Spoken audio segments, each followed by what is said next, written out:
como é que pode, né? Um partido político que tem a maioria, que representa, assim, a classe mais poderosa da sociedade, simplesmente se autodestruir e, no processo, abrir o caminho para um golpe de Estado. Pois é. Parece um roteiro de ficção, mas Totalmente. é a anatomia de um suicídio político, basicamente. E essa história que a gente vai desvendar hoje, analisando o colapso do chamado Partido da Ordem lá na França. É uma história de como, às vezes, o medo é mais forte que o poder. E essa é a nossa análise do capítulo 6 da obra que a gente está acompanhando. Nos outros episódios, a gente viu a ascensão do Luiz Bonaparte, a formação desse partido, que era tipo um supergrupo de elite. Aham. Agora, a gente vai mergulhar na crise interna, que tornou ele, sei lá, impotente. E a promessa aqui é que no final da conversa vai ficar bem claro por que a burguesia francesa acabou preferindo um ditador aos seus próprios representantes. Tudo bem? Vamos lá. Tudo bem. Para começar, parece que o estopim de tudo foi um debate sobre a Constituição. É um assunto que soa meio técnico, mas pelo que eu entendi foi a faísca que botou fogo no parquinho, certo? Exatamente. O debate era sobre revisar ou não a Constituição. De um lado, você tinha os apoiadores do Luiz Bonaparte, que queriam de qualquer jeito tirar o artigo que impedia a reeleição dele. Claro. Do outro, os republicanos, que não queriam mudar uma vírgula. E no meio disso tudo, o Partido da Ordem, que era a maioria, completamente travado. Mas por que travado? Se eles eram a maioria, não podiam só decidir? Parece uma falha de articulação bem básica. É o que parece, né? Mas o problema era muito mais fundo. Eles estavam no que a fonte descreve como contradições inextricáveis. Era uma sinuca de bico total. Pensa só, se eles rejeitassem a revisão, eles estariam basicamente empurrando Bonaparte para a única saída que ele tinha. Que era a força. O golpe. Exato. O golpe, ele não ia simplesmente aceitar ir para casa. Tá, esse cenário é péssimo. E a outra opção? Se eles aceitassem a revisão. Aí o problema virava interno, sabe? Porque aceitar a revisão significava ter que decidir o que colocar no lugar. E eles teriam que escolher restaurar a monarquia dos Bourbon ou a dos Orleans. E as duas facções que formavam o partido, elas nunca iam chegar num acordo sobre isso. Ou seja, se votassem sim, a briga interna explodia. Se votassem não, a briga com o presidente explodia. Qualquer caminho levava ao caos que eles mais temiam. Entendi. A paralisia não era bem uma escolha, era uma condição. E essa divisão interna, então, era a grande rachadura no prédio. Vamos abrir isso um pouco. Quem eram essas facções que se odiavam tanto? Aqui está o coração do problema, né? Para entender essa divisão, a gente tem que saber quem eram os dois times. De um lado, os legitimistas. A gente podia chamar eles de, sei lá, velho dinheiro, aristocracia dona de terras ligada à antiga monarquia Bourbon. Certo, a elite tradicional do campo. Isso, o poder que vinha da posse da terra. E do outro lado, O outro time, os orleanistas, o novo dinheiro. A alta finança, os banqueiros, os industriais, a elite que ganhava dinheiro com fábrica, com o mercado de capitais. entendi. Eles tinham chegado ao poder mais recentemente. Basicamente eram duas elites que se detestavam, mas que se uniram por um medo em comum. A classe trabalhadora, o perigo vermelho, como diziam. Quer dizer, então, que a briga sobre qual rei ia voltar para o trono era, na verdade, uma fachada. O que estava em jogo de verdade por trás disso tudo? Exatamente. Era uma briga entre o cofre do banco e o título da fazenda. O conflito era material. Um queria juros altos, expansão industrial, o outro queria proteger suas terras, seus privilégios. São dois mundos, né? A fonte usa uma metáfora ótima. Qual? Como a indústria e a propriedade de terra poderiam se unir sobre uma só coroa se a coroa só pode ir para uma cabeça. Ou a do irmão mais velho ou a do mais novo. Nossa, é uma imagem muito forte. Então a república que eles tanto criticavam, na verdade era a única coisa que mantinha eles juntos no poder. Que ironia. A ironia total. O texto é claríssimo. A verdadeira fusão dessas duas facções foi a república parlamentar. Era um campo neutro onde eles podiam governar juntos contra os outros. Qualquer tentativa de restaurar a monarquia reacendia a guerra original entre eles. E eu imagino que essa guerra interna não ficou só nos bastidores. A população, e principalmente a base que eles representavam, deve ter percebido essa paralisia toda. Com certeza. A coisa virou um espetáculo. Quando a revisão da Constituição foi finalmente votada, em julho de 1851, ela foi rejeitada. A maioria se declarou contra a Constituição. Só que a própria Constituição se declarou a favor da minoria que votou contra. Que confusão. Total. O partido estava oficialmente quebrado. E foi aí que a plateia, a burguesia fora do parlamento, começou a se cansar do show. E aqui a história dá uma virada surpreendente. Porque a gente imagina que a elite econômica ficaria do lado dos seus políticos. Mas não foi isso que aconteceu, foi? De jeito nenhum. A classe que elegia e sustentava o Partido da Ordem começou a ver o partido como o problema. As brigas, a instabilidade, a falta de decisão. Tudo isso é veneno para os negócios. A palavra de ordem no comércio e na indústria é estabilidade.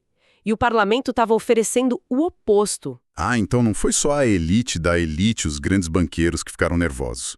O dono da fábrica, o comerciante do interior, também começou a olhar para o Congresso e pensar: esses caras estão mais atrapalhando do que ajudando. Exatamente. E tem fontes da época que confirmam isso.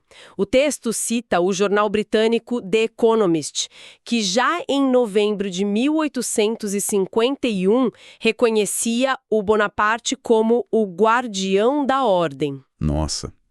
A aristocracia financeira condenava abertamente a luta no parlamento como uma perturbação da ordem. Para eles, a lógica era simples.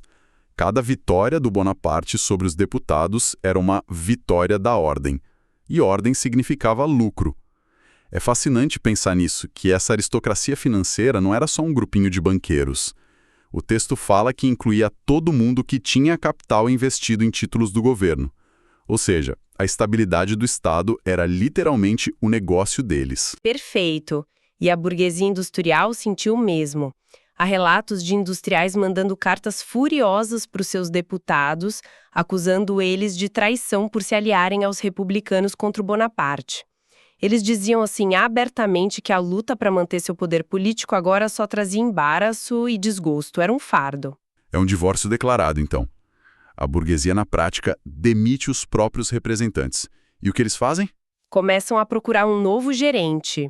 É uma ótima analogia. Eles começam a agir por cima dos políticos. Isso fica muito claro nas viagens que o Bonaparte fazia pelas províncias. Enquanto no parlamento ele era atacado, nas cidades ele era recebido com festa por essas elites locais. E qual era a mensagem que eles passavam para ele? A mensagem era clara. A gente está cansado dessa briga. A gente só quer segurança para trabalhar. O texto descreve como essa classe passou a clamar pelo fim do seu próprio domínio político para poder cuidar dos seus negócios em paz, sob a proteção de um governo forte. Isso é impressionante. É como se, uma galinha votasse a favor da raposa para organizar o galinheiro. Eles estão pedindo para perder a voz, para perder o poder, em troca de tranquilidade nos negócios. É uma ironia trágica. E essa atitude só piorou com a crise comercial que atingiu a França em 1851. Com fábricas fechando, a culpa caiu toda na instabilidade política. A burguesia clamava para que o parlamento parasse de falar, para o comércio voltar a andar. Eles queriam, no fundo, um parlamento avestruz, que enfiasse a cabeça na areia, que seus representantes ficassem quietos para que o homem forte pudesse agir. Com esse tipo de apoio, ou melhor, com essa falta de apoio, o destino do parlamento já parecia selado, né? Completamente. Com a base de apoio se desintegrando e as divisões internas paralisando tudo, o parlamento virou um corpo sem vida. O golpe de Estado era só uma questão de tempo. E não era segredo para ninguém. Então o golpe de 2 de dezembro não foi um raio em céu azul. Não pegou todo mundo de surpresa. De jeito nenhum. A ideia do golpe já estava no ar há meses. Os jornais bonapartistas ameaçavam a Assembleia abertamente. O próprio Bonaparte já tinha um histórico de tentar tomar o poder à força. A novidade é que, agora, as condições estavam perfeitas. O parlamento estava isolado e impotente. Tinha perdido sua maioria, Não conseguia mais decidir nada, o texto diz que ele já estava morto e enterrado, muito antes do golpe. E o Bonaparte, por sua vez, foi muito astuto. Pouco antes do golpe, ele anunciou que ia restaurar o sufrágio universal que o próprio parlamento tinha limitado. Um golpe de mestre para ganhar apoio popular. Exato. Então, quando o golpe finalmente acontece, no 2 de dezembro, como o texto descreve esse momento? Como um ato de genialidade do Bonaparte? Pelo contrário, o texto descreve o golpe não como um ato de força, mas como o desfecho natural, inevitável, de um longo processo de decomposição. A análise é que não foi a força dele que o levou ao poder, mas a fraqueza terminal dos seus adversários.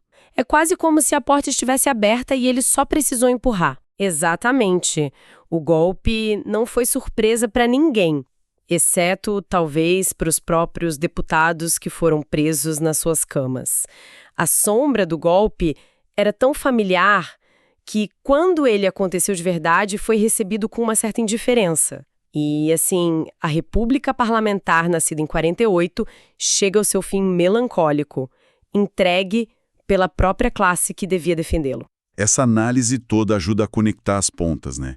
Se nos episódios anteriores a gente viu a formação do poder político da burguesia, este capítulo é basicamente a crônica da desintegração desse poder. Isso. Ele detalha o porquê da queda. Não foi um ataque de fora, foi uma implosão. Fica muito claro que a união da burguesia no Partido da Ordem era uma aliança de conveniência contra um inimigo comum. Assim que esse medo diminuiu, os interesses conflitantes da terra contra o capital financeiro vieram à tona e paralisaram tudo. Isso prepara perfeitamente o terreno para o que vem a seguir. Exatamente. Agora que a gente entendeu como o caminho foi aplanado, como o parlamento virou essa casca vazia, no próximo episódio vamos ver a execução do golpe de 2 de dezembro em detalhes, vamos analisar como Bonaparte consolidou o poder dele e quais foram as consequências imediatas. Chegando ao final, então, o que fica de mais forte dessa história toda? Se a gente pudesse tirar uma grande lição desse colapso, qual seria? Olha, eu acho que a lição mais assustadora é sobre a fragilidade das instituições quando elas são confrontadas com o pânico econômico. O que a gente viu aqui foi uma classe social inteira, a mais poderosa do país, abrindo mão do seu próprio poder político, Da sua representação. da sua liberdade de expressão, em troca de uma promessa de ordem e estabilidade para os negócios. No fundo, o que a gente está vendo é uma classe tão apavorada com a instabilidade que ela prefere entregar o poder de bandeja, mesmo que seja para um futuro ditador. É o suicídio político em nome do lucro. Exatamente. E isso nos mostra duas coisas cruciais. Primeiro, que um parlamento dividido e desconectado de quem ele representa cria um vácuo de poder perigosíssimo. E segundo, que figuras autoritárias estão sempre prontas para ocupar esse vácuo, muitas vezes com o aplauso daqueles que mais tarde serão suas vítimas. A burguesia pediu um salvador e o recebeu. O preço, como a gente vai ver, foi a sua própria irrelevância. Pois é. A história do fim do Partido da Ordem é um lembrete poderoso de como as democracias podem se fragilizar por dentro, corroídas pelos seus próprios conflitos e medos. Acompanhe a nossa série para descobrir os próximos desdobramentos desta história.